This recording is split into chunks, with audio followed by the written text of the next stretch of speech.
good evening, or maybe good morning. It really depends on where you are right now. Before we settle in, if you feel like it, no pressure at all. You can like this video or subscribe, but only if you genuinely enjoy spending this kind of slow time together. And if you want, tell me in the comments where you're listening from and what time it is for you. I always like knowing how far these quiet hours travel. Now, get comfortable. There's nothing you need to remember, nothing you need to learn. This is just a long walk through things that were never meant to stay. In the medieval world, very little was designed to last. That might sound strange, because we usually imagine the Middle Ages as solid, stone castles, heavy doors, ancient rules carved into memory. But most of daily life was built on the assumption that whatever solution you were using was only for now, just until the harvest recovered, just until the war ended, just until the bridge stopped collapsing, just until the sickness passed, just until someone thought of something better. They rarely did. Take bread, not bread as an idea, just bread as a problem. Bread spoiled. Grain prices jumped. Ovens behaved differently depending on the weather. Flour quality changed from week to week, sometimes from sack to sack. So towns improvised. They said, temporarily, we'll control this. Not forever, just until things stabilize. They fixed the price, or rather, they fixed the coin and let the loaf quietly shrink or swell instead. A penny loaf today was not the same loaf last month, or next month, or even yesterday. No one announced this. It just happened. And because punishments for getting it wrong were severe, bakers learnt something very human. They gave extra, a little more dough, a slightly heavier loaf. An unspoken apology baked in, not generosity, fear, and that small habit, that nervous generosity, became normal. People came to expect it, long after the original rule should have expired. The extra loaf stayed. No one remembered why. They just knew that bread came that way. Temporary rules have a way of settling into muscle memory.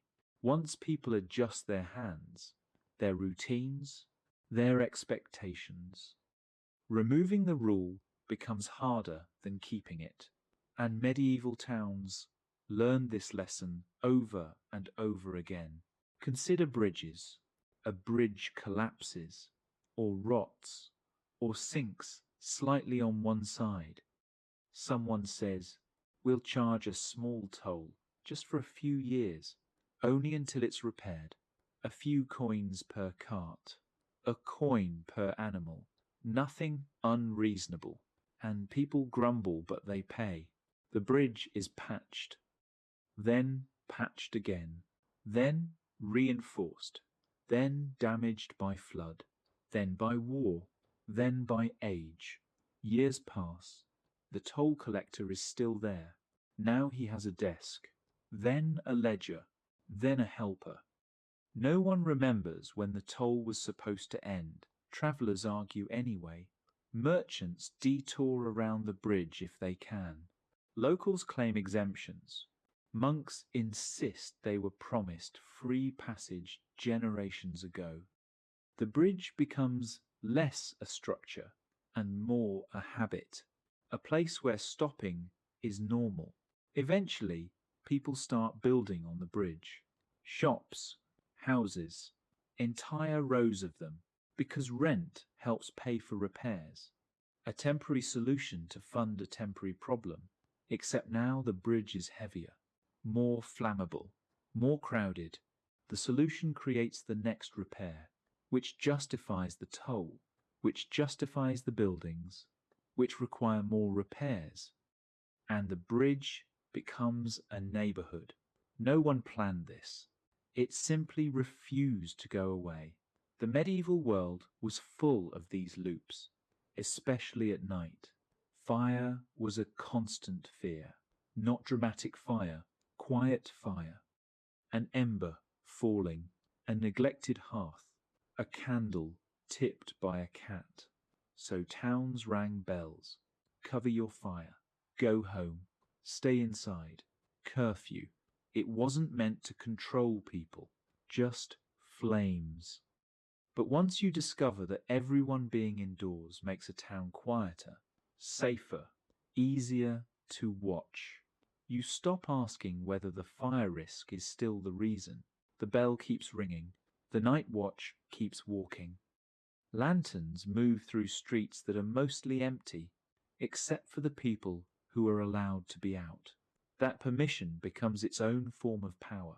Temporary rules are easiest to keep when they benefit someone, and many of them did. During plague outbreaks, cities closed themselves. Just for now, just until the sickness passes. Ships waited offshore. People waited at gates.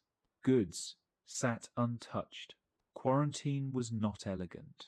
It was slow, expensive, often unfair. But plague came back again and again and again. So the quarantine buildings stayed. The officers stayed. The paperwork stayed. The city learned how to exist in a half-open state. Trade adjusted. People learned which rules could be bent and which ones could not. A crisis response became a permanent posture. Even paperwork followed this pattern. Coins were scarce. Literacy uneven. So someone split a stick. One half for the crown, one half for the taxpayer. They matched perfectly. No forgery needed. No writing required. Just wood.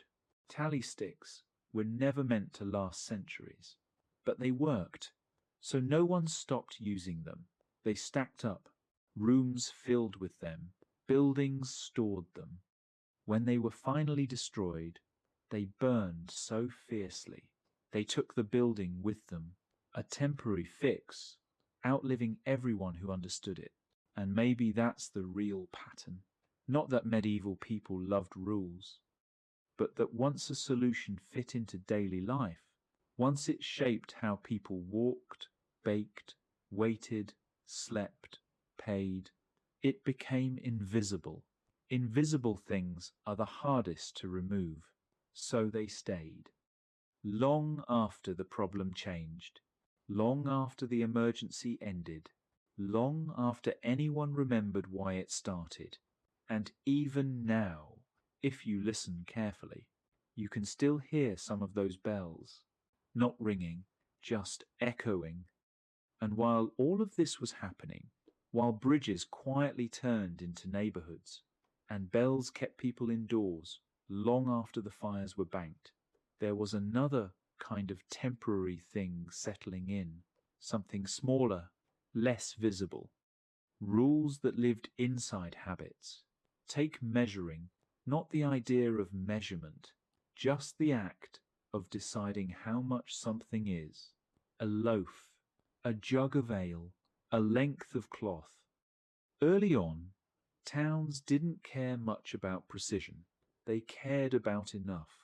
Enough to keep people calm, enough to keep trade moving, enough to avoid shouting in the market. So someone nailed a metal bar to a wall, or scratched a line into stone, or kept a standard cup behind a stool, just so everyone could agree, roughly, on what was being sold. Temporary reference points. Except once a reference exists, people start arguing around it.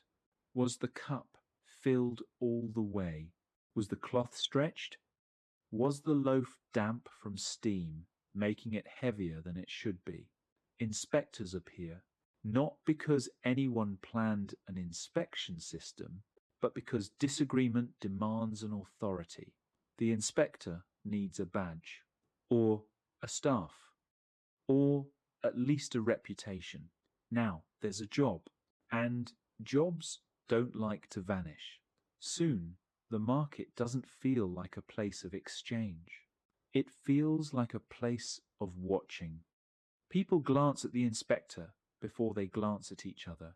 They learn which days he's strict, which days he's tired, which days he's likely to be bribed with a drink. The temporary measure has created a social rhythm, and rhythms linger. Ale was especially good at doing this. Ale spoiled quickly. It varied wildly in strength, and everyone drank it. So towns tried to control it, not permanently, just to stop the worst abuses. Alewives were licensed, barrels were tasted, prices were nudged into place, punishments were theatrical, public, humiliating. The goal wasn't really quality, it was reassurance. People wanted to believe that someone, somewhere, was paying attention. Once that belief settles in, removing the rule feels like neglect. So the rule stays, even when no one is sure it's helping anymore. The medieval world was very good at creating systems that existed mostly to be seen. Sumptuary laws worked like this. They were never practical, telling people what colors they could wear or which fabrics belonged to which class was impossible to enforce consistently.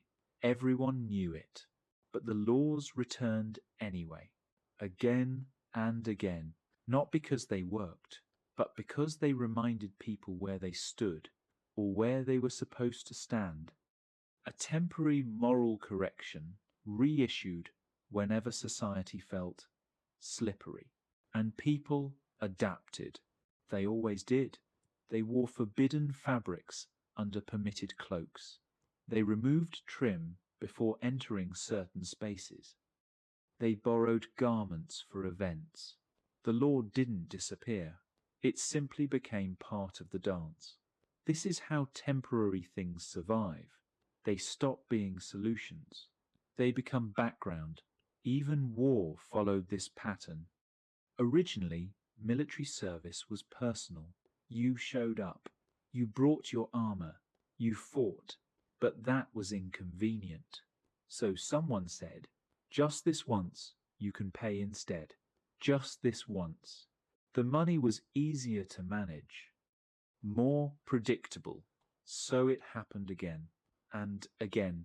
Soon, armies were hired.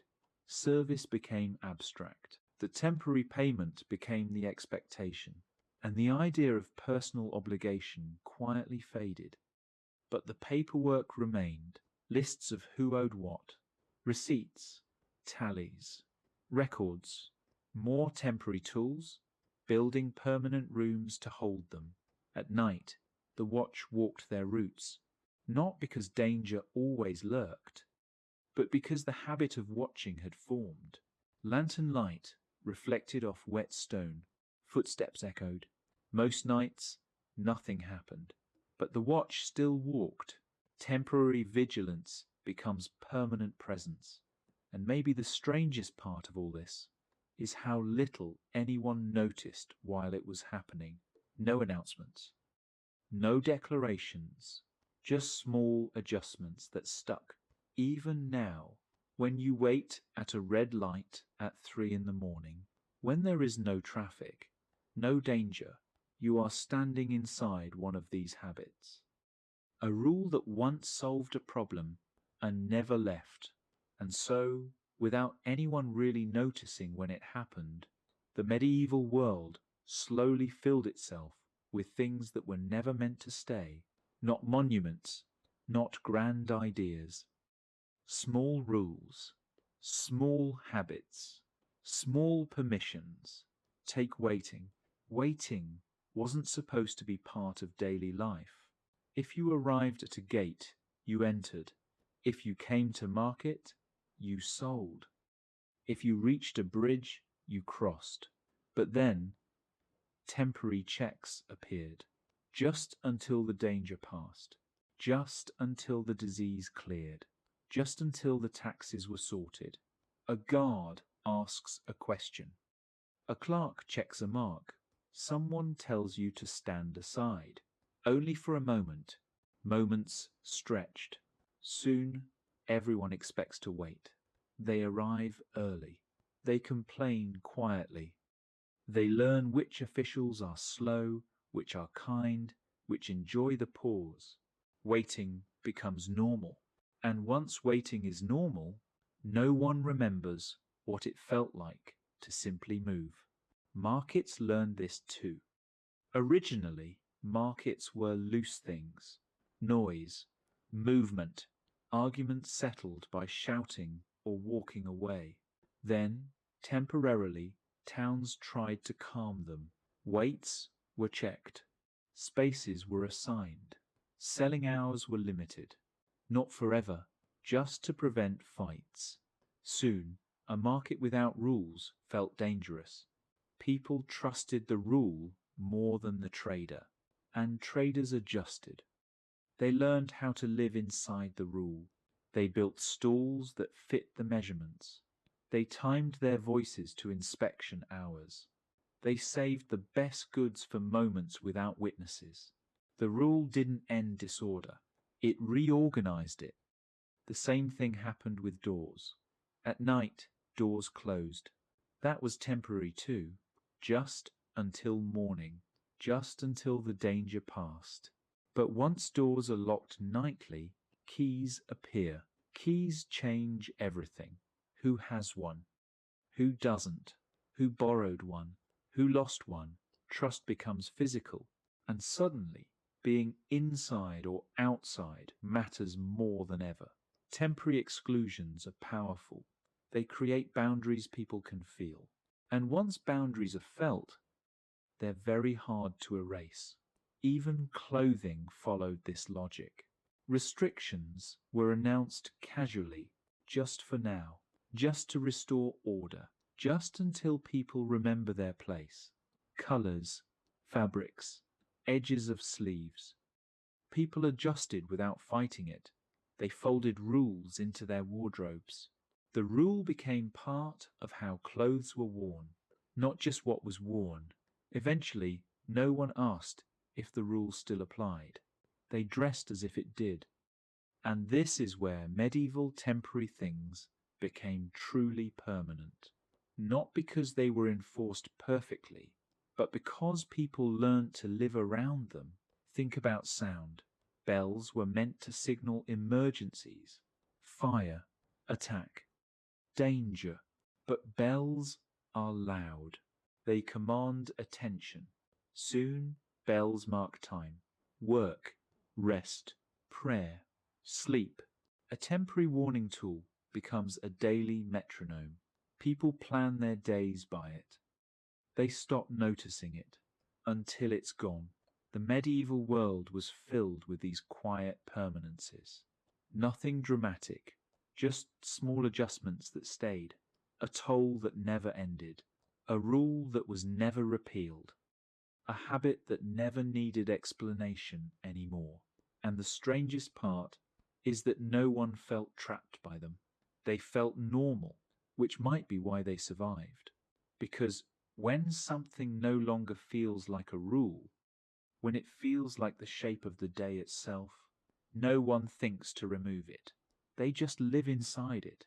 And once people had learned how to live inside these temporary things, they began to rely on them, which is a strange moment, because reliance turns an inconvenience into a necessity. Take permission. Originally, permission was rare. If you owned something, you used it. If you lived somewhere, you passed through it. But then, temporarily, permission appeared. Just during emergencies. Just during war. Just while repairs were happening. You needed permission to cross a wall. Permission to sell at a certain corner. Permission to move goods after dark. At first, it felt irritating. Then it felt prudent. Then it felt reassuring. People stopped asking whether permission was needed. They started asking who could give it faster. Once permission exists, someone must grant it. And once someone grants it, they become necessary. The office remains even when the emergency fades. Because removing it feels like removing safety itself. The same thing happened with records. Writing things down was slow. Ink was expensive. Paper was precious. People forgot. So records were introduced temporarily, just to settle disputes, just to remember debts, just to keep things fair. But records have gravity. They accumulate. And once something is written, it demands to be consulted. People stop trusting memory. They trust the page. The page never forgets, even when it's wrong. Temporary solutions are especially dangerous when they promise certainty. Take boundaries. During disease outbreaks, houses were marked, not forever, just until the sickness passed. Marks on doors, signs, sometimes symbols that everyone recognized. Once the outbreak ended, the marks faded, but the idea stayed. This house was unsafe once. This street was watched. This family was remembered. Temporary labels are hard to erase from memory. And slowly, the medieval world learned something uncomfortable. That it was easier to add rules than remove them. No one wanted to be responsible for ending a protection. Ending a toll meant risking collapse. Ending a curfew meant risking fire. Ending inspections meant risking riots. So they stayed, not because they were perfect, but because they shifted blame. If something went wrong, at least the rule had been there. Even the night itself changed. Once, night was just darkness. Then it became regulated, watched, timed, restricted. People learned how to behave differently after sunset. Quieter voices, shorter routes, excuses ready. Temporary caution becomes permanent posture. And over time, these things stopped feeling medieval. They felt inevitable, as if they had always been there, which might be the most medieval thing of all. Not castles, not swords, but the quiet acceptance of inconvenience when it arrives slowly enough. Because when something enters your life gently, without ceremony, you don't resist it.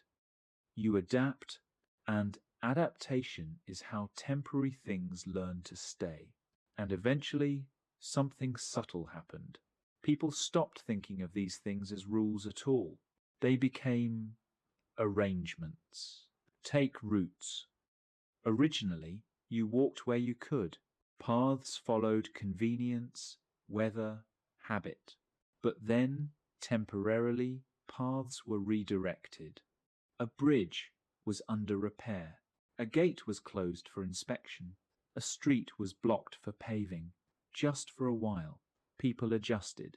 They found the new way. They complained. They memorized it. Then the repair finished. The gate reopened. The street cleared. But the habit remained. People kept using the longer route, the safer route, the route they now trusted. Temporary detours quietly rewrote geography.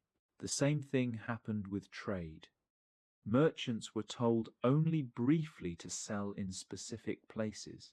For order, for taxes, for fairness, they learned where buyers gathered, where inspectors lingered, where guards stood.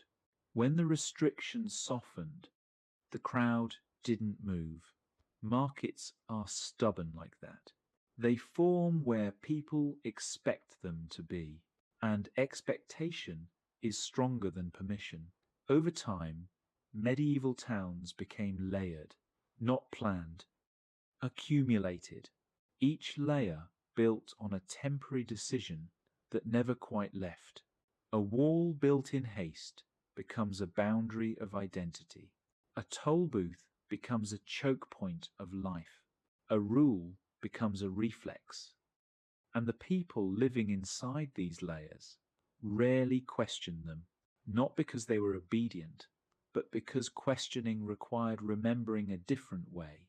And memory fades faster than habit. Even complaints became ritualized. People complained about tolls, the way they complained about weather, predictably, without expectation of change. Complaining didn't mean resistance. It meant recognition. The medieval world didn't trap people with force. It wore them down with familiarity. And slowly, something else happened. Temporary things began to define fairness. Fair weight, fair price, fair hour, fair distance. Fairness stopped meaning reasonable. It started meaning according to the rule, even if the rule was old, even if it no longer fit, especially if it no longer fit. Once fairness is defined by procedure, removing the procedure feels unjust, so it stays.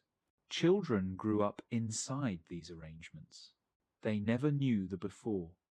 To them, waiting was normal. Inspection was normal. Permission was normal. The idea that things could move freely felt dangerous, reckless, and that's how temporary things achieve permanence. Not through authority, through inheritance. Every generation accepts the rules it is born into as part of the landscape, like hills, like rivers, unchangeable.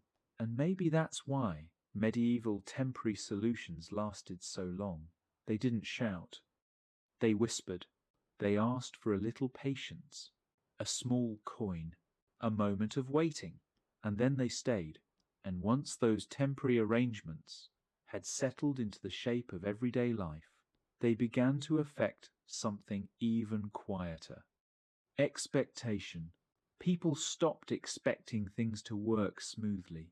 They expected friction, a pause at the gate, a question at the bridge, a delay at the market. If things went too easily, it felt suspicious, as if something had been missed. This is one of the strangest legacies of temporary medieval solutions. They trained people to tolerate inconvenience as a sign of order. Take tools. Tools were borrowed, shared, improvised. If something broke, you fixed it just enough to keep going. A hinge reinforced with rope, a wheel bound with iron, a lock that jammed unless you lifted the door just right. These were temporary fixes. Everyone knew they were temporary, but they worked, so they stayed. And after a while, no one remembered what the tool was supposed to feel like, only how to coax it into functioning. The medieval world became very good at living with things that almost worked. Even laws followed this pattern. Laws were passed to solve immediate problems. Too much noise, too much drinking, too many strangers.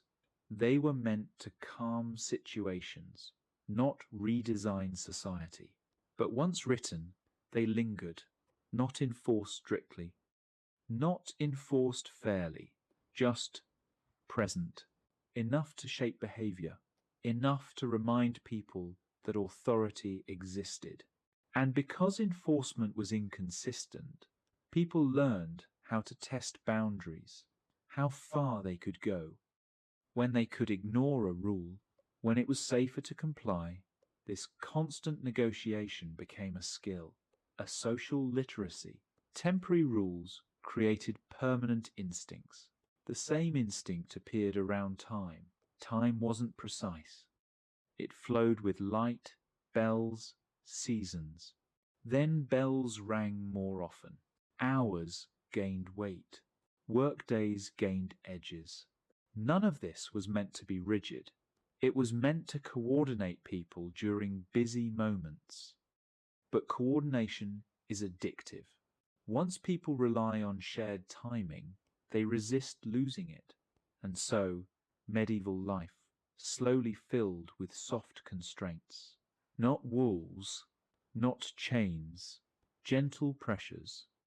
A merchant doesn't arrive late, not because he fears punishment, but because everyone else will already be there. A baker adds extra bread, not because the law demands it, but because expectation does.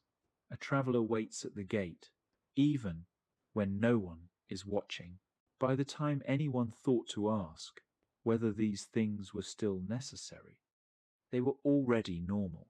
And normal is powerful. Normal doesn't argue. Normal doesn't explain itself.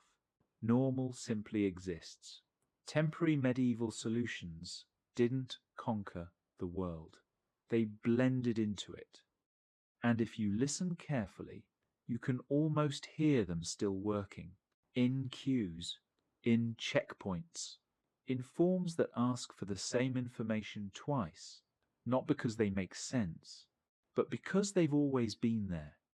And in the medieval world, nothing lingered longer than a rule that had once solved a small problem, especially when that problem involved crowds. Crowds made people nervous.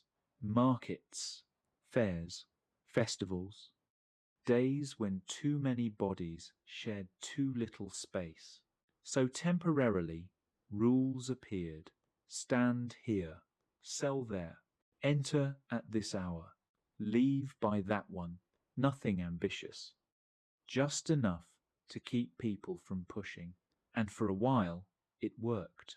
But people learned the pattern. If you wanted to sell something, you didn't just bring it. You brought it to the right place. The place where selling had been allowed once before.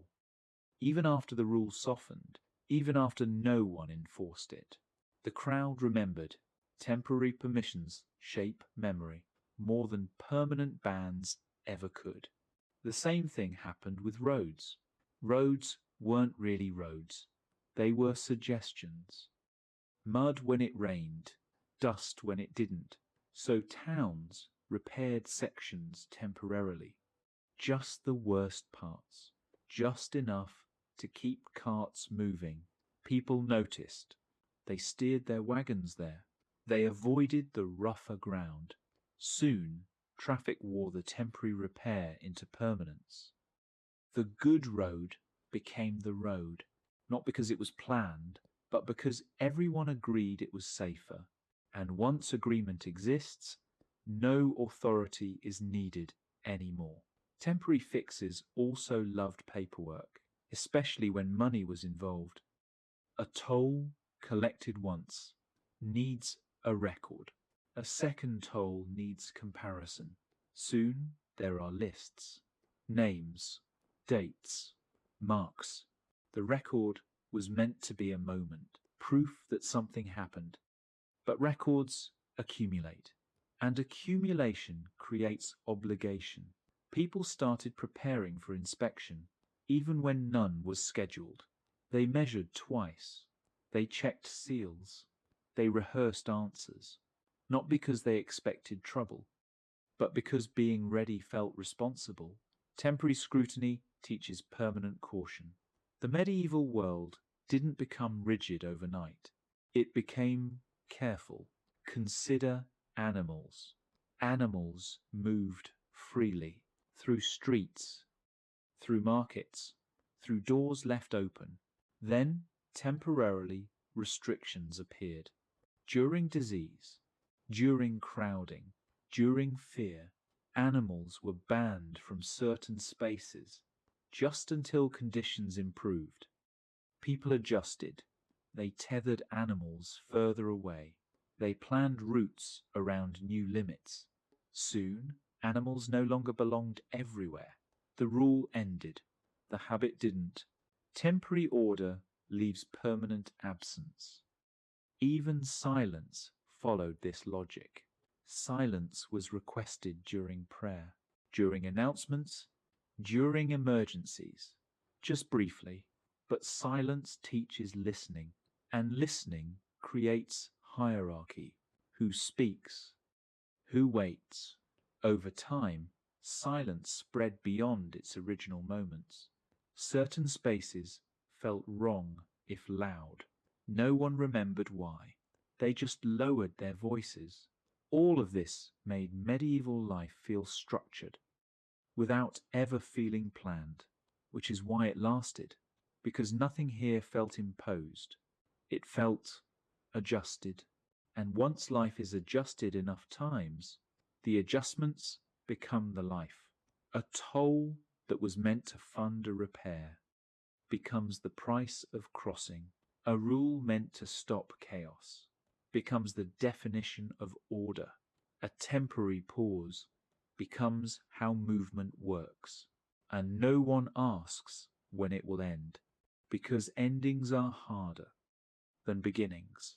And little by little, the medieval world learned how to live inside delay. Delay wasn't dramatic. It didn't announce itself. It arrived quietly. At a gate, someone asks you to wait.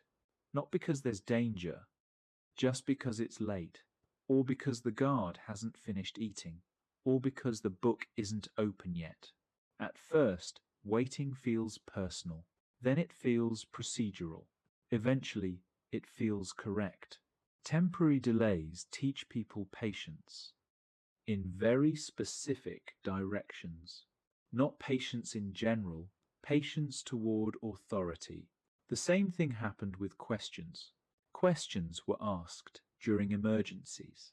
Who are you? Where are you going? What are you carrying?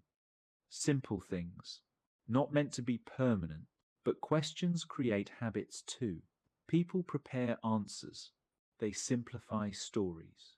They choose what to reveal. Soon, identity becomes something you present, not just something you are. Temporary questioning becomes permanent performance. Even repair work followed this rhythm. Repairs were never complete.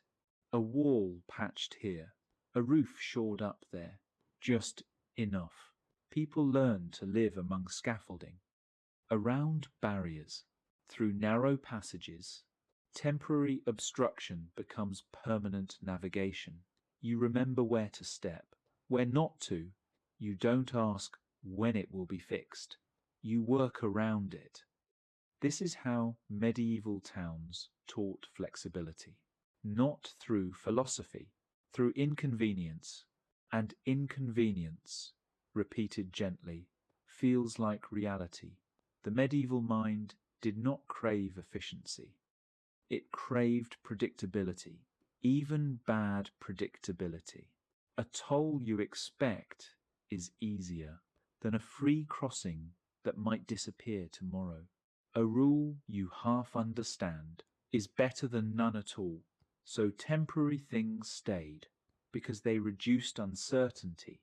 They made the world feel held together, even if the seams showed, and those seams were everywhere.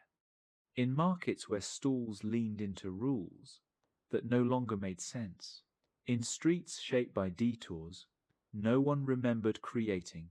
In habits passed from parent to child without explanation, children learned where not to walk, where not to speak, when not to arrive, not because anyone taught them, but because the environment corrected them.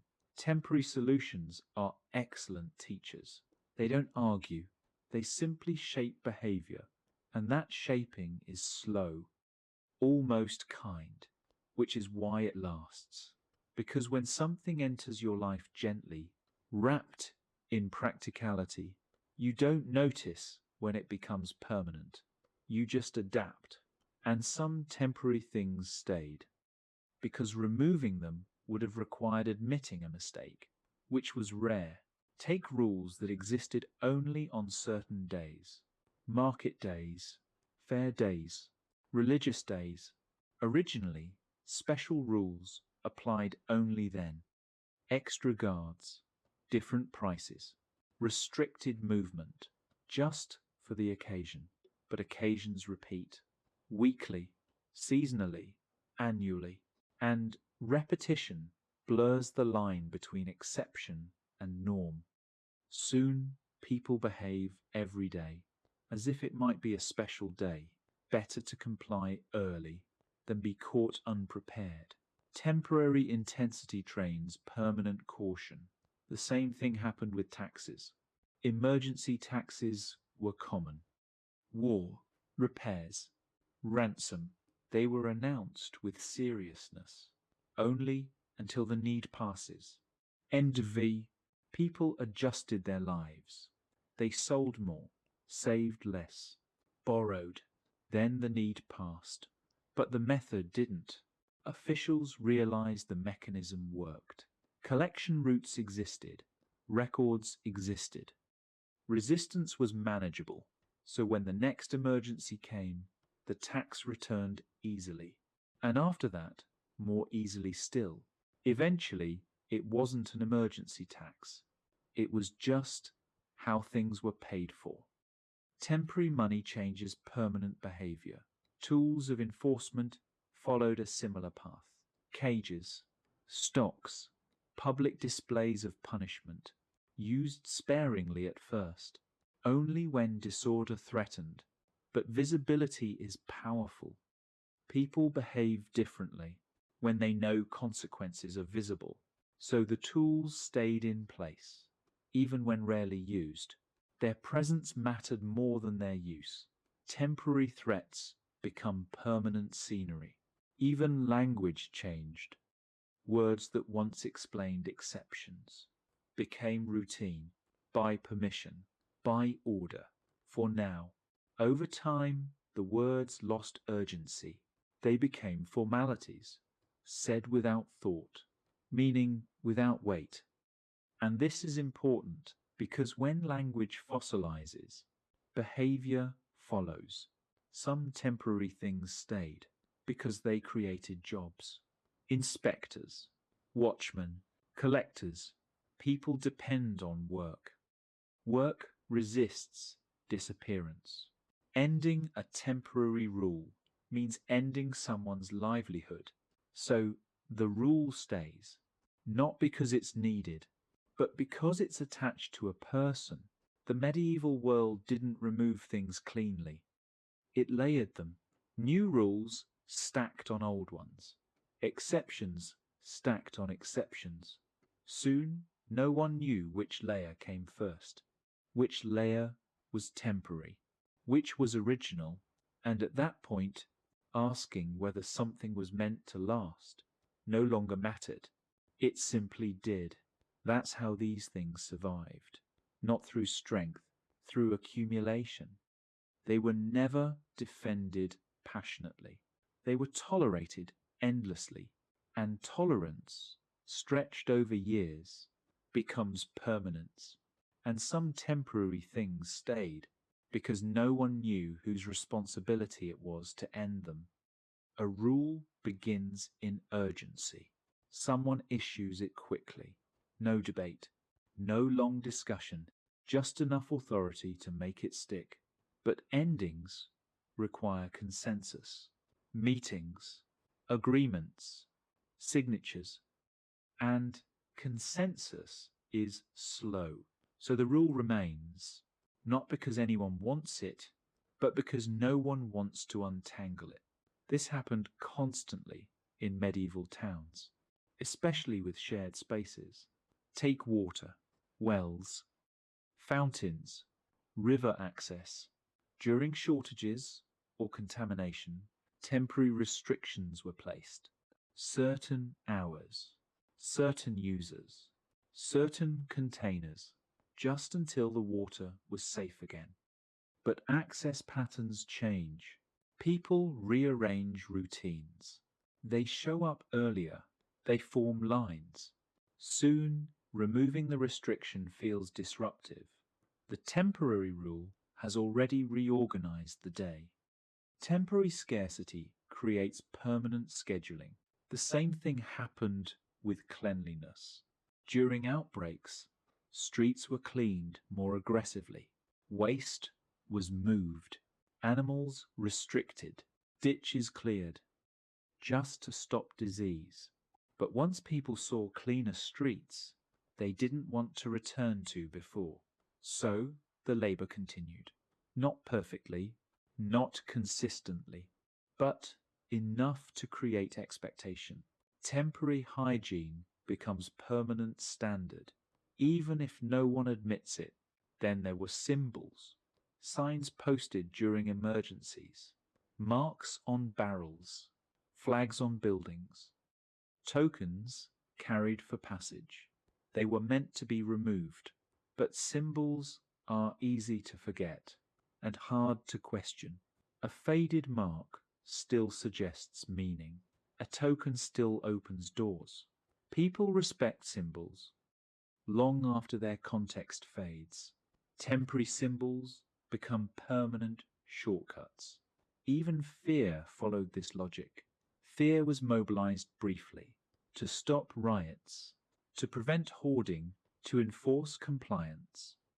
Once fear does its work, it doesn't need to stay loud. It settles. It becomes caution. Caution becomes habit.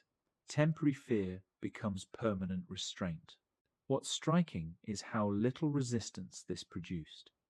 Because resistance requires clarity, and temporary rules rarely feel solid enough to resist. They feel negotiable, flexible, almost polite. So people don't fight them. They work around them. They wait. They adjust. They comply halfway. And halfway compliance is often enough to let a rule survive.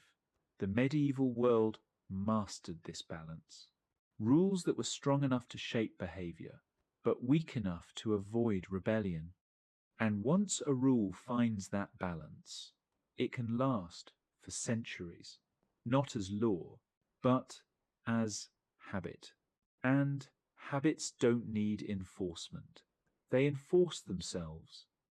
And over time, what truly anchored these temporary medieval solutions in place was not fear and not even authority, but familiarity, the quiet comfort of knowing exactly how much inconvenience to expect from the day before the day even began. People woke up already adjusted. They knew which gate would slow them down in the morning, which street would narrow without warning, which official would ask unnecessary questions, and which rule would technically apply, even though no one seemed to remember when it had first appeared. This knowledge did not feel oppressive. It felt practical. Consider the act of crossing space. In theory, movement was simple because land was open and paths were informal, shaped more by feet and hooves than by intent. But once temporary controls appeared because of repairs or fear or taxation, movement acquired texture. There was a place where you slowed, a place where you waited, a place where you handed something over, whether it was a coin, a word, or simply your patience. And even after the original reason dissolved, the pause remained, because people had already learned how to build that pause into their expectations. Temporary pauses have a strange power. They teach people that time does not fully belong to them. Only parts of it do. The rest is shared, negotiated, or quietly taken. The medieval town became very skilled at this gentle extraction of time. Nothing abrupt, nothing dramatic. Just a small delay here, a minor formality there, until the day felt naturally segmented into moments of permission and moments of waiting. No one called this control. They called it order. And order, once tasted, is difficult to abandon, even when it is inefficient. Especially when it is inefficient. Temporary inefficiencies were often defended precisely because they were inefficient. They slowed things down. They reduced crowds. They created breathing room. At least, that was the logic. So when someone suggested removing a rule, the response was rarely enthusiasm. It was suspicion. What would happen if everything moved too quickly again? This is how temporary medieval arrangements gained moral weight. They were no longer solutions. They were safeguards. Think about inspection. Inspection was meant to be occasional, triggered by complaints, shortages, or unrest. But once inspectors existed, inspection became a presence rather than an event. Merchants adjusted their behavior even when no inspection was scheduled, because readiness itself became a kind of virtue. Being prepared signaled honesty. Being caught unprepared signaled guilt. Even if nothing was wrong, temporary scrutiny creates permanent self-regulation, and self-regulation is remarkably efficient. This is why so many medieval rules survived without strict enforcement. They lived inside people instead. Inside routines. Inside assumptions. Inside the small calculations people made before acting. A baker measured more carefully than necessary, not because the law demanded it that day, but because the habit of measuring had become inseparable from the act of baking itself. A traveller arrived early at a gate, not because he feared punishment, but because arriving late now felt irresponsible, even though no one could quite explain why. A merchant avoided certain shortcuts, not because they were forbidden anymore, but because the idea of taking them felt wrong. Temporary rules that reach this stage no longer need justification. They feel natural. And this is where medieval temporary solutions quietly crossed into permanence, not through repetition alone, but through inheritance. Children grew up observing these pauses, these checks, these small frictions, and absorbed them without question, because there was no visible alternative. They did not learn that something had changed. They learned that this was simply how the world worked. By the time anyone might have thought to ask whether a rule had outlived its purpose, the purpose itself had been forgotten, replaced by a much stronger force: expectation. Expectation does not argue. Expectation does not rebel. Expectation simply waits. And so the medieval world filled itself with small, unplanned permanences, each one born from a moment of urgency, each one preserved by convenience, caution, and habit, until the line between temporary and permanent quietly disappeared. And as these temporary arrangements settled deeper into daily life, they began to influence something even more fragile than routine, something harder to notice until it had already changed: judgment. In the early medieval world, judgment was situational, flexible, shaped by context and proximity, by who you knew and who was watching. But temporary rules slowly altered that balance by introducing something steadier and colder: procedure. At first, procedure appeared only when things went wrong, when tempers rose or shortages pressed too hard. And it was welcomed because it promised neutrality, a way to decide without arguing. But once procedure exists, it begins to prefer itself. People stop asking what is reasonable and start asking what is permitted. And that shift, though subtle, is permanent. A merchant disputes a toll, not by appealing to fairness, but by appealing to precedent. A traveller questions a delay, not by asking why it exists, but by asking whether it applies to him. The conversation changes shape. The rule no longer needs to make sense. It only needs to have existed before. Temporary medieval solutions loved precedent. Precedent does not require justification. It only requires memory. And memory, once externalized into records, symbols, or repeated behavior, becomes very difficult to challenge.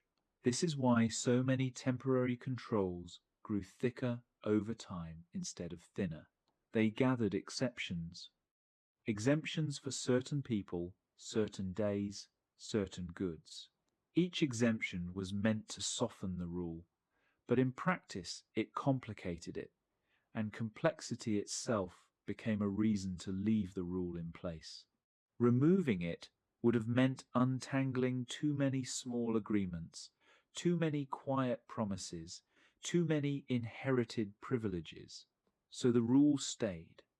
In medieval towns, this layering created a strange texture to daily life. Nothing was entirely forbidden, nothing was entirely allowed. Everything existed in a state of conditional acceptance, shaped by time, place, and familiarity. You could do this here, but not there. You could pass now, but not later. You could sell this openly, but only if you did not draw attention.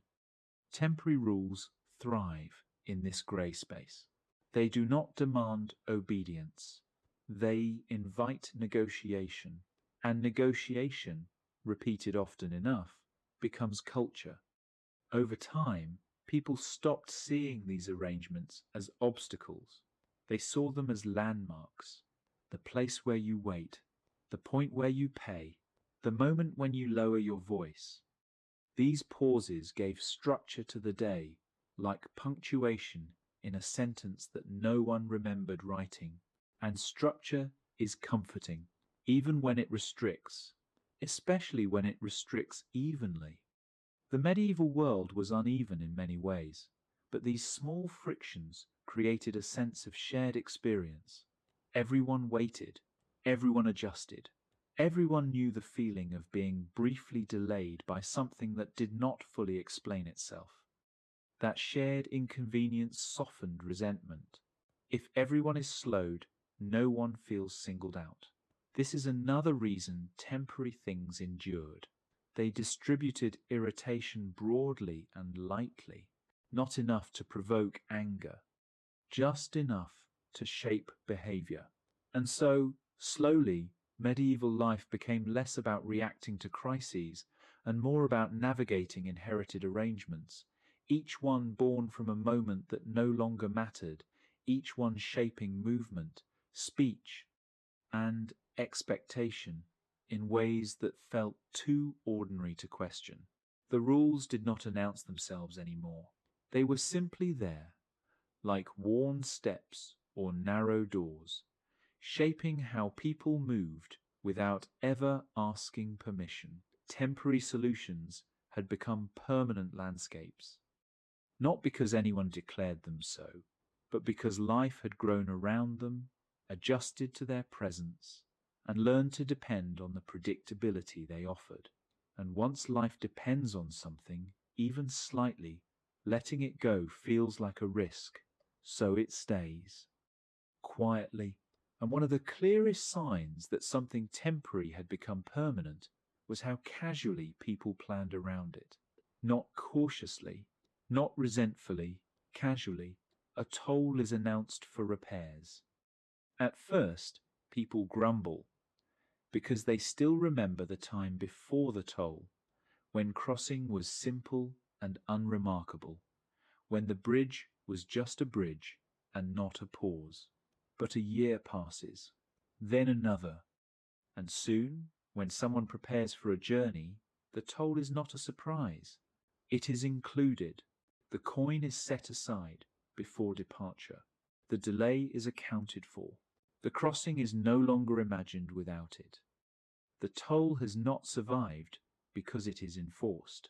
It has survived because it has been absorbed. The same absorption happened with inspections. Inspections were never meant to be constant. They were emergency responses to fear, fear of bad bread, watered ale, dishonest measures. But once inspections existed, people began to live as if they might happen at any moment. Merchants adjusted their practices permanently, not because inspectors were always present, but because the possibility had been introduced into daily life. A temporary risk becomes a permanent consideration. This is how medieval temporary solutions reshaped behavior without constant pressure. They planted an idea, and the idea did the rest of the work. Consider gates again. Gates were closed for specific reasons. Threats, nightfall, disease. Each closure had an explanation. But once people learned that gates could close, they stopped assuming access. They arrived earlier. They planned alternatives. They accepted that movement required permission, even when permission was no longer actively withheld. The gate did not need to be shut. The expectation of closure was enough. Temporary restrictions teach people to internalize limits. And once limits are internalized, they do not need to be renewed. This pattern repeated everywhere. Temporary curfews trained people to associate night with caution, even when danger had passed. Temporary price controls trained people to expect oversight, even when markets were calm. Temporary repairs trained people to tolerate disruption as part of normal life. What made these things durable was not their usefulness, but their modesty. They did not demand loyalty. They did not claim permanence. They only asked for patience. And patience is easier to give than resistance. No medieval rule announced itself as permanent. That would have invited argument. Instead, it stayed quiet. It waited. It let people grow used to it. And over time, the memory of why it had appeared grew weaker than the habit of living with it. People remembered the toll booth more clearly than the broken bridge that had justified it. They remembered the inspection routine more clearly than the riot that had inspired it. They remembered the closed gate more clearly than the danger it once kept out. Temporary things outlast their reasons when the reasons are forgotten faster than the routines. This is why so many medieval arrangements feel oddly familiar even now, not because they were well designed, but because they followed a human pattern that repeats easily. Solve a problem just enough, leave the solution in place. Let life adjust around it. And once life has adjusted, removing the solution feels more disruptive than leaving the original problem unresolved. So the temporary remains. And what made these medieval temporary things so difficult to remove was not that anyone defended them passionately, but that they slowly became invisible, blending into the background of daily life until they were no longer experienced as decisions at all. They were experienced as conditions. Take restrictions that appeared during moments of fear. A bad harvest, a rumor of unrest, a distant war edging closer. Authorities reacted quickly because reaction felt safer than reflection. Movement was limited. Trade was redirected. Supplies were monitored, not permanently, just until the danger passed.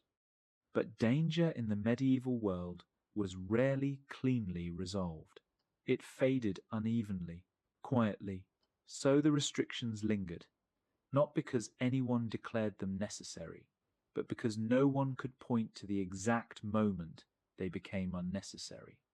Temporary measures survive best when their end date is unclear. Consider rationing. Food controls were introduced during shortages. Grain was counted. Storage was inspected. Sales were regulated. The intention was simple: prevent panic. And it often worked.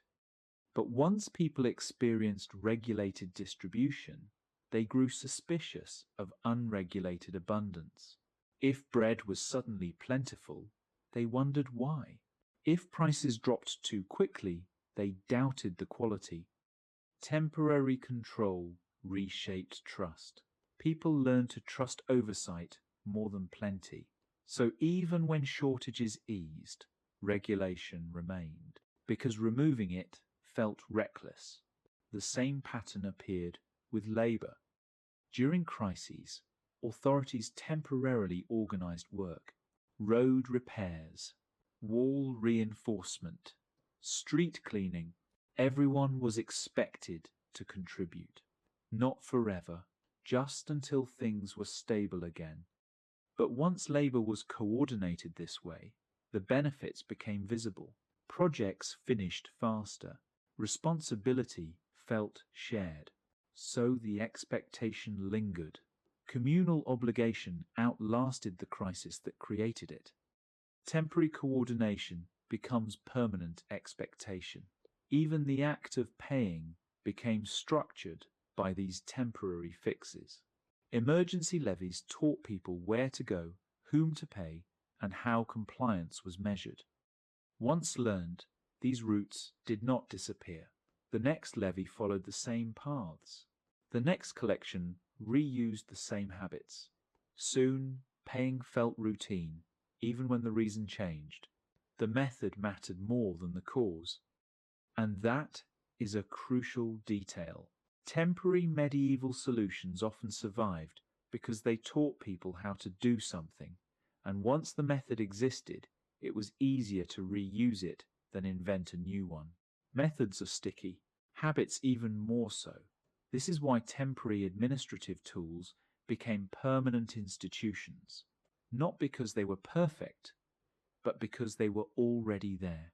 Ending them would have required effort. Explaining their removal would have required clarity, and clarity was rare. Medieval life did not move forward by clean reforms.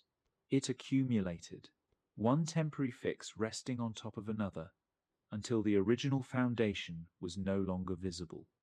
By the time anyone noticed the weight, the structure was already supporting too much to remove a single piece. A toll supported a bridge. The bridge supported shops. The shops supported families. The families supported the town. Ending the toll was no longer a financial question. It was a social one. This is how temporary things become untouchable, not sacred, just embedded. And embedded things do not feel like choices. They feel like terrain. People navigated around them instinctively. They did not complain loudly. They adjusted quietly. They passed the knowledge along without explanation. You wait here. You pay there. You don't do that anymore. No one added, because this was only supposed to be temporary. That part was already forgotten. And so medieval life continued, shaped by arrangements that had slipped past their own expiration, still functioning, still inconveniencing, still ordering the world just enough to be relied upon, not because anyone insisted, but because no one stopped. And perhaps the most persistent temporary things in the medieval world were the ones that pretended to be invisible while they were quietly rearranging everything underneath. They did not announce themselves as changes. They presented themselves as small accommodations. Consider the idea of exception. An exception was comforting. It implied flexibility. A rule could bend, just this once, just for you, just because circumstances demanded it. But exceptions accumulate.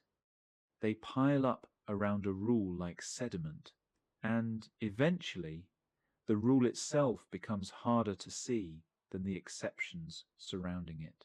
A toll exempts one group. A gate opens early for another. A market rule is relaxed on certain days. Each exception is temporary. Each one feels reasonable, but taken together, they thicken the system. Now the rule requires explanation. Now it requires interpretation. Now it requires someone to decide. Temporary rules survive longer when they require interpretation, because interpretation creates authority, and authority does not like to disappear. This is why medieval temporary arrangements often grew more complicated with time, not simpler. They were patched, adjusted, clarified, never removed. Even mistakes followed this pattern. A badly designed rule caused confusion. Instead of being repealed, it was explained, then explained again. Soon, the explanation became longer than the rule, and the rule stayed, because removing it would have meant admitting that the explanation had been unnecessary. Temporary errors become permanent structures when no one wants to undo the work already done around them. Think about boundaries again, not physical ones this time, but behavioral ones. There were things people were told not to do for now, not to gather too closely, not to travel too far, not to trade at certain hours. At first, these restrictions were tied to specific fears, but over time, the fear faded faster than the restriction. What remained was caution. People learned to self-limit. They avoided actions that felt questionable, even when they were no longer forbidden. Temporary restraint becomes permanent instinct, and instinct is powerful. Instinct does not require memory. It does not require explanation. It simply acts. The medieval world trained instinct slowly, through repetition, through small frictions, through gentle interruptions that asked people to pause, reconsider, and comply without fully understanding why. Once that training was complete, the original reason was no longer needed. The behavior had already been learned.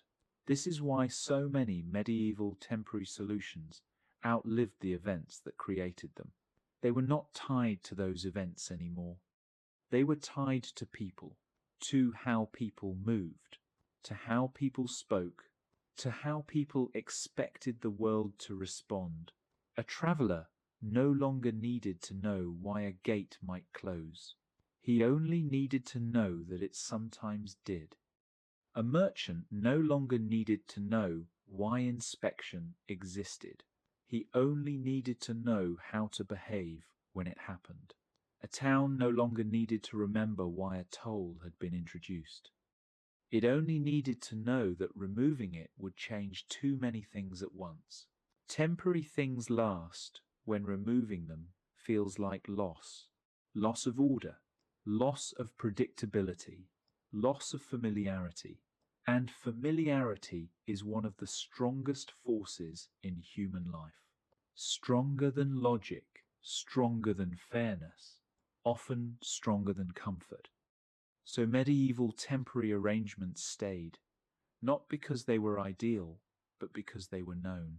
They were already accounted for in plans, habits, and expectations.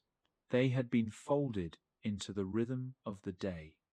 Once folded in, they were no longer visible as additions. They were simply part of the fabric. And fabric, once worn long enough, does not ask whether it was ever meant to be permanent. It just keeps being worn.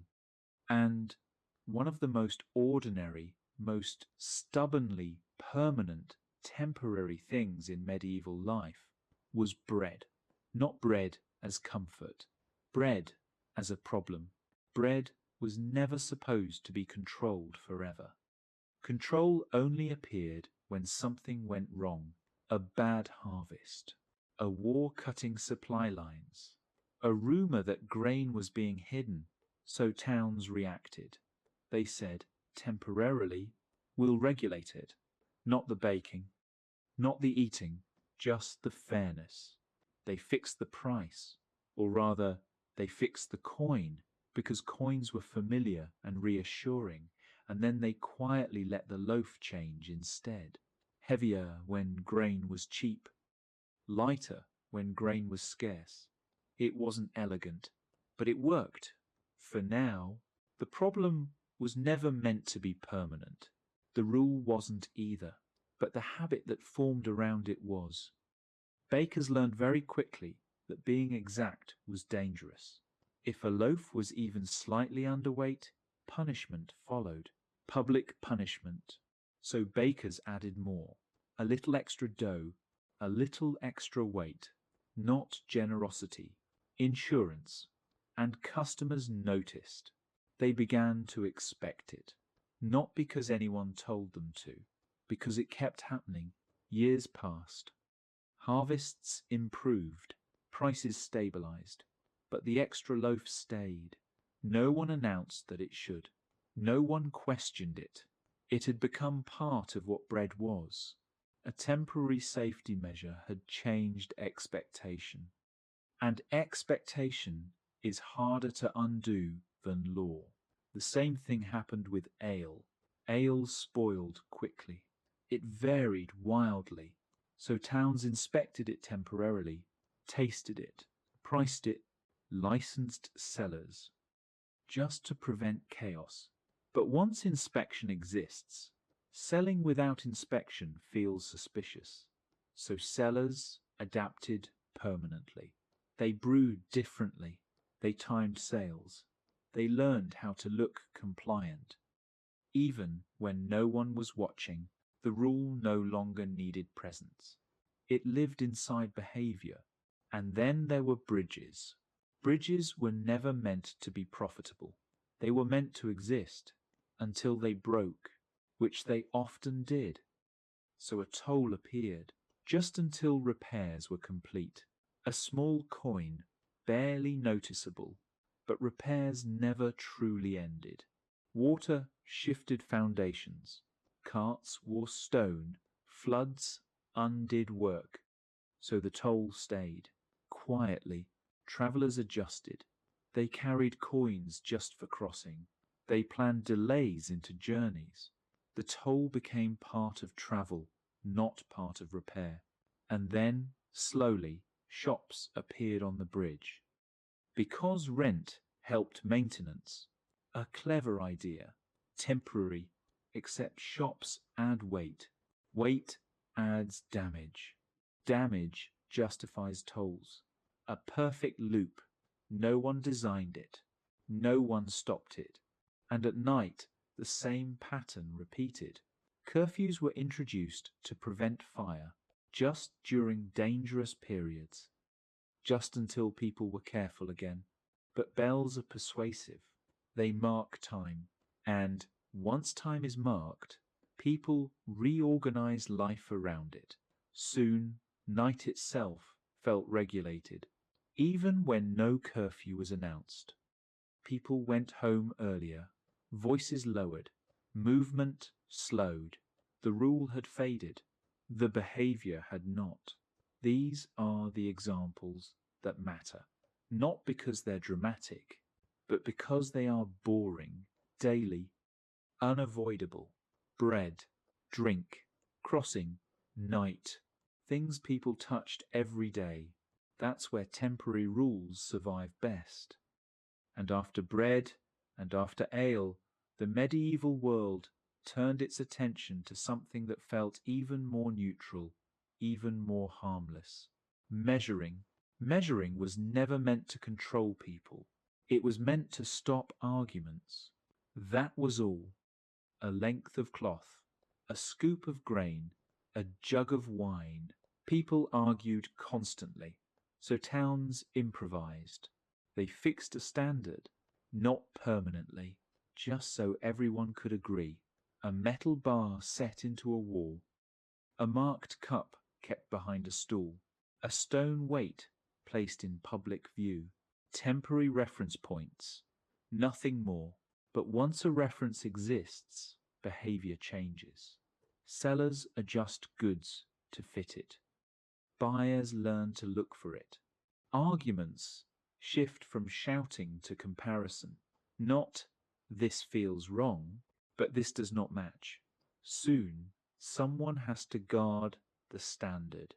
Not because people are dishonest, but because disagreement demands authority. So an inspector appears. At first, rarely, only when needed. But presence changes things. People start preparing for inspection even when it doesn't happen. They stretch cloth carefully. They level grain. They fill jugs more slowly. Not because the rule is strict, because being caught feels worse than being wrong.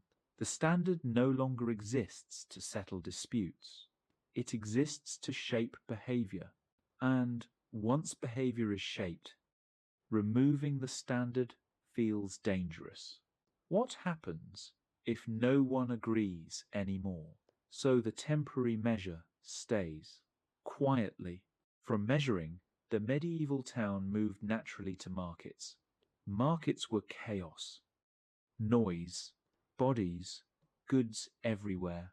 So temporarily, order was imposed. Stand here, sell there. At this hour, just to keep things calm. But once places are assigned, crowds remember them. People return to the same corner, the same stall, the same voice calling prices. Even after restrictions soften, the market does not. It stays where expectation has settled. A temporary layout becomes permanent geography. Then came gates. Gates were practical. They closed at night. They opened at dawn, just to protect the town. But closures expanded during sickness, during fear, during unrest, sometimes during nothing at all.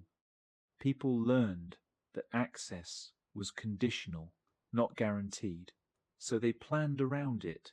They arrived early. They avoided certain hours. They carried explanations. Eventually, even when gates stood open, movement still felt negotiated. The rule no longer needed enforcement. It lived in anticipation. After gates came taxes. Emergency taxes. Always emergency. War. Repair. Ransom. Never meant to last. But once collection routes exist, once records are kept, once people learn how to comply, ending the tax feels harder than continuing it. The reason changes, the method remains. And then inspections again, not just of food, of tools, of weights, of behavior. Inspection was meant to be occasional, but possibility is enough. The idea that inspection might happen is more powerful than inspection itself. So people self-regulate permanently. Finally, the night. Night was dangerous. So rules appeared. Curfews, bells, watchmen, just during risky times.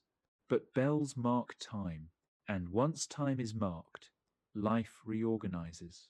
People go home earlier. They speak quieter. They stop expecting freedom after dark. The rule fades. The behavior stays. These are the pillars: bread, drink, measure, market, gate, tax, inspection, night. Each one introduced temporarily. Each one absorbed into daily life. Each one never officially declared permanent. And after markets and gates and inspections that never fully left, the medieval world found another temporary solution that was so practical, so reasonable, that no one noticed when it stopped being temporary at all. Bridges. A bridge was not a symbol. It was a problem. Water moved. Wood rotted. Stone cracked. Carts were heavy. Animals slipped. Floods came without warning. So when a bridge failed, towns responded the only way they could.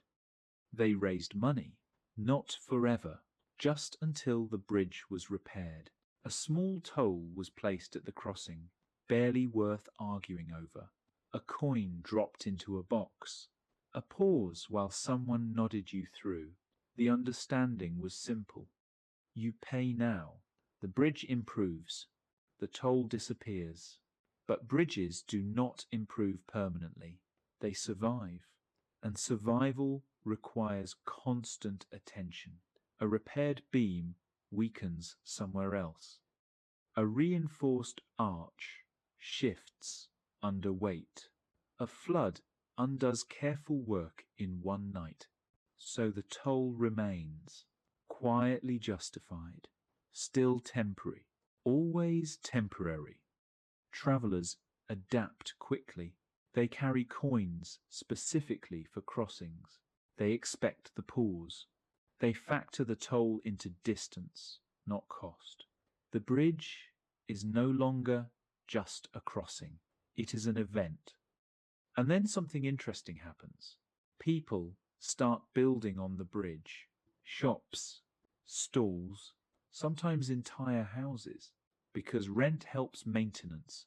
A clever solution. Temporary, but buildings add weight.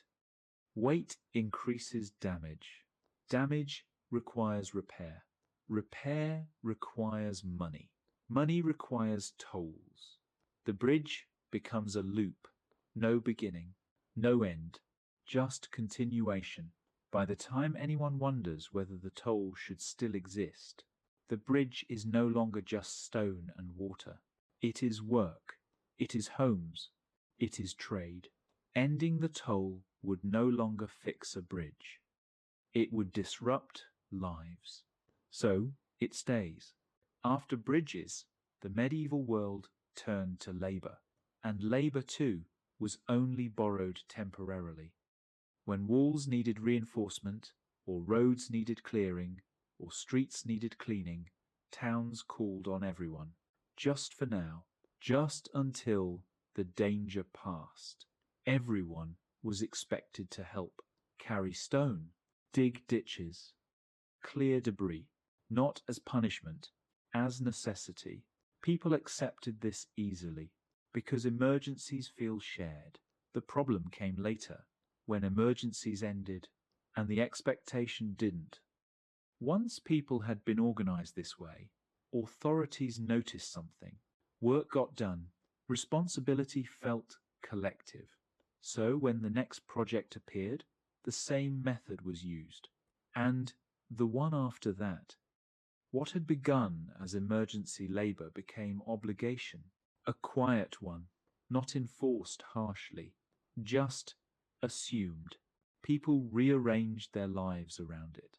They expected certain days to be lost to work they did not choose. They planned harvests around it. They passed the expectation on to their children. The labor was no longer temporary. It was seasonal, which feels different, more natural. From labor, the medieval world moved easily into appearance. Because appearance is easy to regulate. At least, it seems that way. Clothing rules were introduced during moments of anxiety, when social boundaries felt unstable, when wealth moved too visibly, so restrictions were announced. Just for now, just to restore order. Certain fabrics, certain colors, certain decorations. Not for everyone, just for some. People adjusted. They layered clothing. They hid details. They borrowed garments.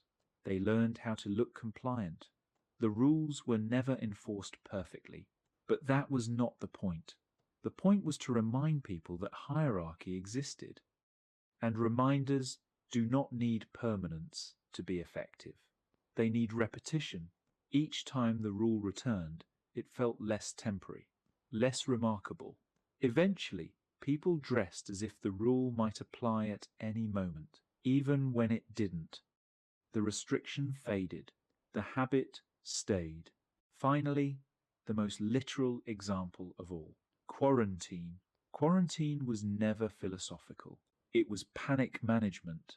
A ship arrives with sickness. A town reacts. People are isolated. Goods are delayed, just until safety returns. But sickness returned, again and again. So isolation became structured. Buildings were set aside. Officials appointed. Procedures written. Trade adjusted. Merchants learned to wait. Ports learned to pause without stopping completely. Quarantine stopped being an emergency reaction. It became infrastructure. By the time disease faded, the system remained, because removing it felt dangerous, irresponsible, and so, once again, a temporary measure stayed. Not because it was perfect, but because it was already there. Bridges, labor, clothing, isolation. Each one introduced cautiously. Each one justified briefly. Each one absorbed quietly. These are not grand medieval ideas. They are small, practical, boring, which is exactly why they survived. And once these temporary things had settled into daily life, they did not stay confined to one town, or one region, or one habit. They traveled, quietly, A bridge toll in one city did not feel strange to a traveller because he had already paid one somewhere else. In Florence, crossing stone bridges meant slowing down, not because danger was present, but because trade had learned to pause there. Merchants expected it. They planned for it. The toll had begun as a repair fund, a temporary solution to constant damage from floods. But over time, it became simply part of moving through the city, as ordinary as stepping from stone to stone. People no longer crossed freely and then paid. They paid in order to cross. In Paris, the pattern felt heavier. Bridges were crowded, built upon, lived on. Temporary rents meant to support maintenance had created dense communities balanced over water. Fire risk increased. Weight strained arches. So repairs were constant. And so were the tolls. No one remembered a toll-free bridge. They remembered only different reasons for the same pause. Further north, in London, the logic was similar, but colder. The river was wide. Traffic was dense. London Bridge became less a crossing and more a district. Houses lined it. Shops leaned inward. The bridge did not merely survive because of tolls. It survived because people depended on what had grown on top of it. Ending the toll would not have freed movement. It would have disrupted a neighborhood. So, the temporary solution stayed. The same repetition happened with labor. In Italian city-states, emergency labor during sieges or wall repairs became expected civic duty. People did not ask whether they would be called. They asked when. Temporary obligation became calendar knowledge. Certain seasons belonged to the city, not the household. In German towns, communal labor followed similar paths. Ditches, roads, fortifications, always justified by necessity, always described as short-term. But the system learned itself. Roles appeared. Expectations hardened. People planned harvests, knowing they would lose days to work they did not choose. Clothing laws followed borders, but kept their logic. In Venice, fabric restrictions were announced whenever wealth became too visible, just to calm tensions, just to restore balance. But Venetian fashion learned how to comply outwardly while breaking rules quietly. The law stayed, the enforcement softened, the behavior adapted. Temporary moral control became permanent aesthetic negotiation. In England, similar rules appeared and disappeared repeatedly, each time announced as corrective, each time fading. But the habit of dressing cautiously, of avoiding attention, remained embedded in social behavior. People learned that looking compliant mattered more than being compliant. Quarantine spread fastest of all. Port cities learned from each other. Venice isolated ships, then Marseille, then Dubrovnik. What began as improvised containment became architecture. Islands, buildings, procedures. A merchant arriving in one port already understood the delay, not because it was written, because he had lived it elsewhere. Temporary isolation had become an international expectation. And that is the key detail. These temporary medieval solutions did not survive because they were isolated successes. They survived because they were repeatable. Once a pattern works in one place, it spreads. Not officially. Practically, a town borrows a toll idea. A city borrows a labor rule. A port borrows quarantine. And once borrowed, the same thing happens again. Temporary becomes familiar. Familiar becomes normal. Normal becomes permanent. No one coordinated this. No one planned it. The medieval world simply shared habits faster than it shared explanations. And travelers were the carriers. They brought expectation with them. They treated rules as landscape. They complied without surprise. And compliance, when expected, becomes self-sustaining. This is how medieval temporary things crossed borders without armies. They moved through routine. And once these patterns had quietly crossed from city to city, they began to feel less like coincidences and more like a way the medieval world simply handled problems when it did not know what else to do. Not with plans, but with pauses. In a port city like Venice, when ships arrived after long journeys, no one expected immediate entry. That expectation had already been trained out of them. A ship might wait days, weeks.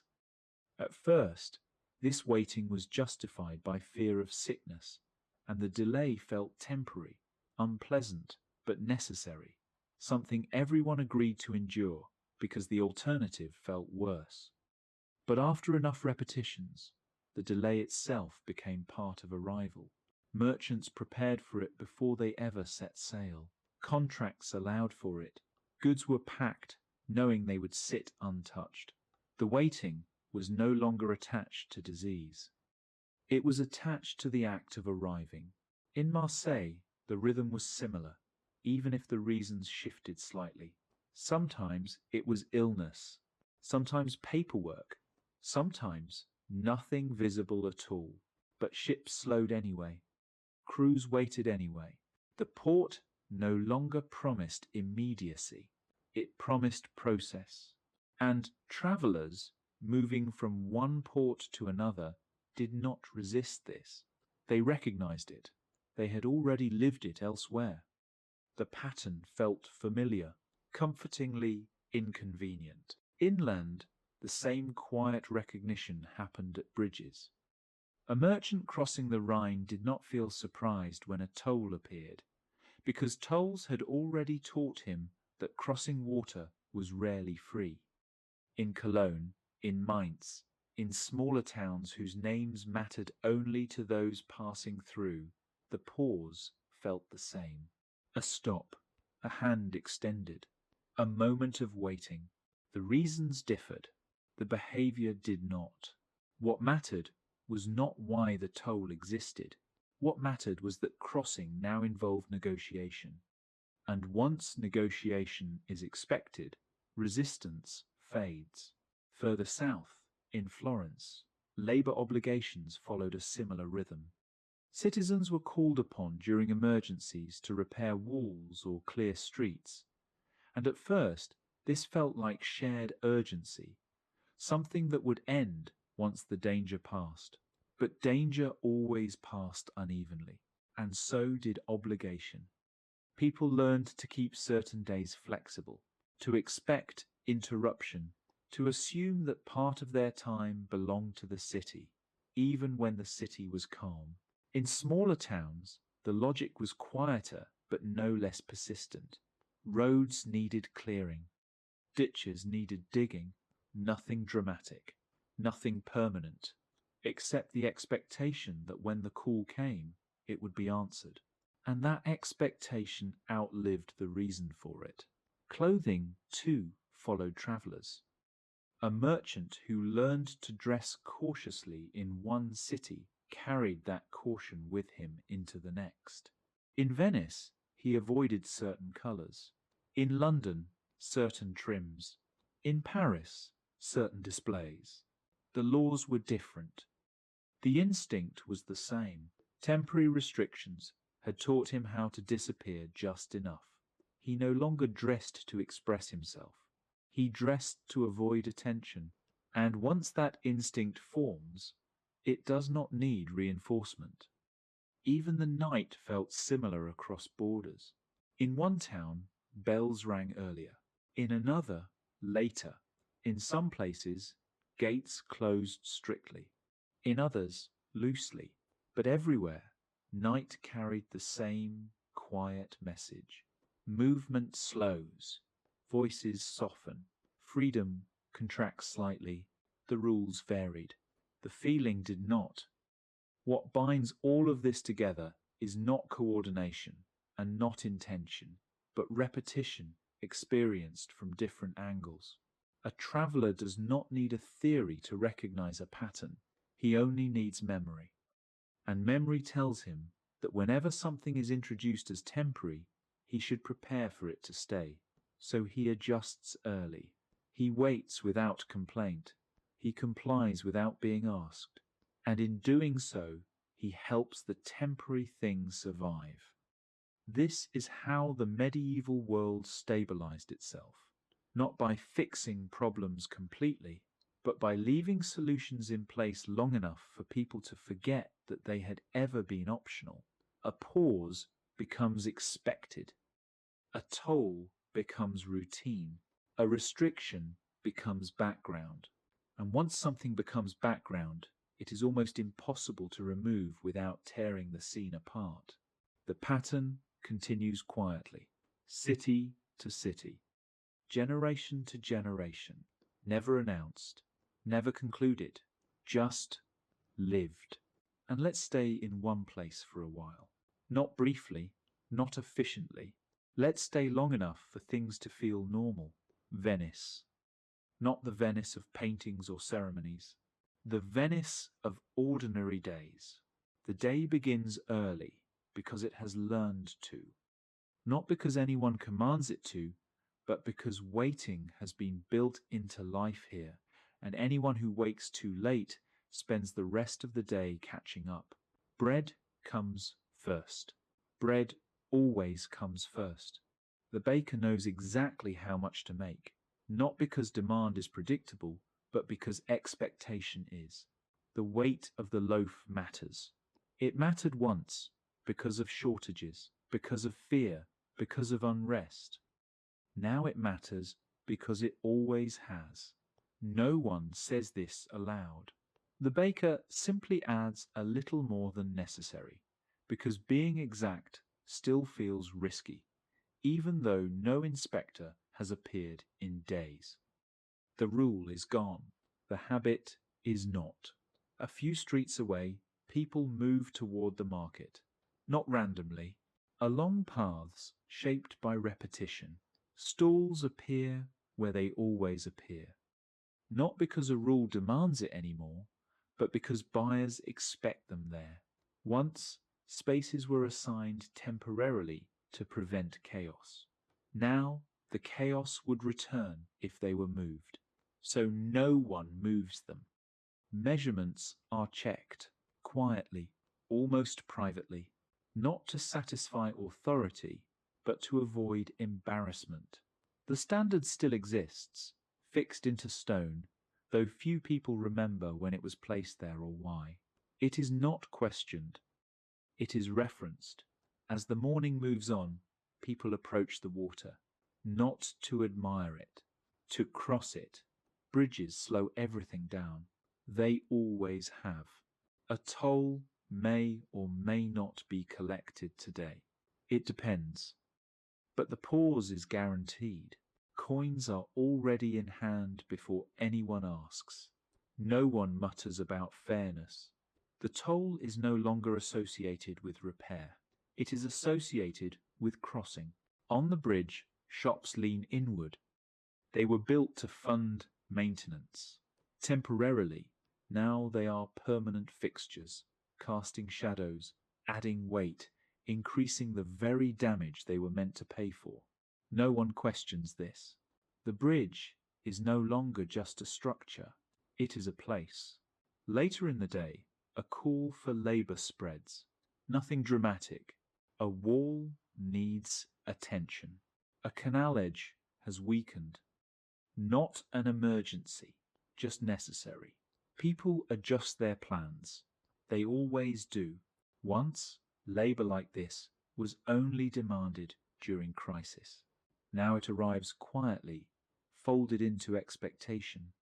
People show up not because they are afraid, but because this is how things continue.